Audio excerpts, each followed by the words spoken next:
রহমান রহিম নামে গো আল্লাহ তোমায় নিয়েছি মানিয়া কেমন করে জাহান্নামে ফেলিবা। রব্বুল আলামিন পঞ্চায়েত বাড়ি মোর মাসুম মার্কেট জামি মসজিদের উদ্যোগে আল্লাহ 3 দিন ব্যাপী তাফসীরুল কোরআন মাহফিল আজকের এই সমাপনী রজনীর সমাপনী অধিবেশনী আমি গুনাহগার জিন্দেগির সব গুনার বোঝা নিয়ে তোমার দরবারে 2টা হাত উঠাইছি।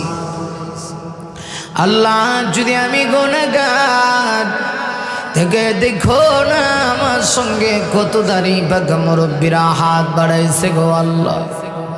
আল্লাহ খাস করে আজকের এই মাহফিলে যিনি সভাপতি বুজুর্গ মানুষ আল্লাহ ওয়ালা লোক আলহাজ মাওলানা মোহাম্মদ আমানুল্লাহ সরকার সাহেব রব্বুল আলামিন এমন বুজুর্গদেরকে নিয়ে হাত বাড়াইলি আমার বিশ্বাস তুমি খালি হাতে ফেরত দিবা না।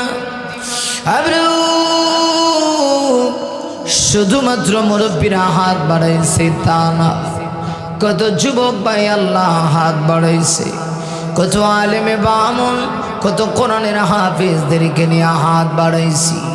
আল্লাহ তুমি যার হাতকে পছন্দ করো গো ইয়ার উসিলা করে আমাদের জিন্দেগির গুনাহগুলি মাফ করে দাও।